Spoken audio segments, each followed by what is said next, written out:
For this next question, we're trying to determine the number of significant figures in a series of numbers or as an answer to a couple of different equations.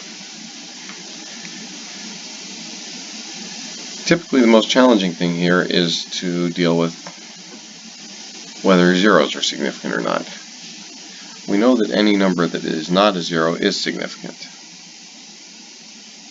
In part A, we have two zeros in the problem, or in the number, that come after the decimal point and at the end of a number. Given those zeros are at the end of the number, they're after the decimal point, that makes both of them significant, and we have three significant figures.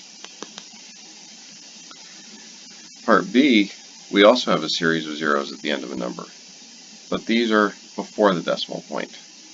And so in general, that makes them not significant. So the only significant figure in this part of the question is the 1, so there is only one significant figure here.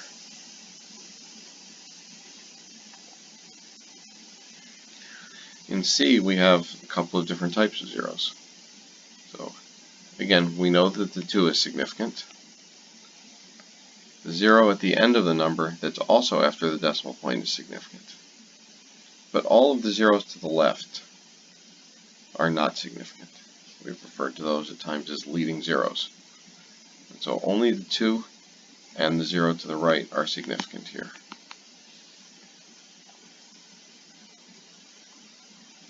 In part D, we're adding 4 different numbers, and then we need to express the answer with the correct number of significant figures.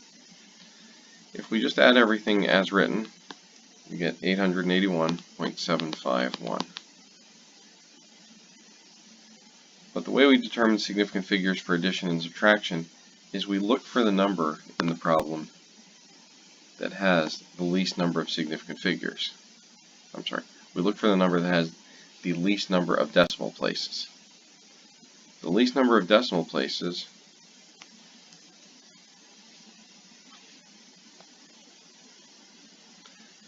are found in the number 56, which has no digits at all after the decimal point.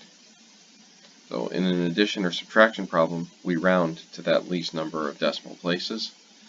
So that means our answer here should not have any numbers after the decimal place. So we'll get rounded to 882, which is 3 significant figures. In part E, we can start this the same way we did in part D. We can just multiply the 5 numbers out.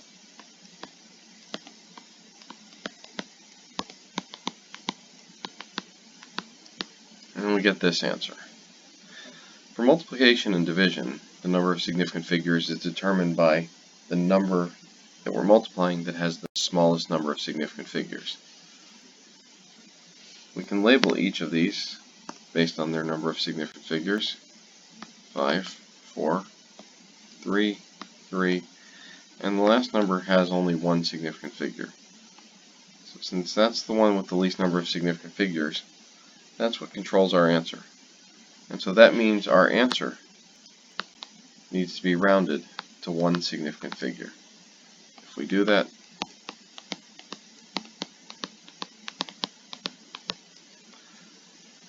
we get this as our final answer.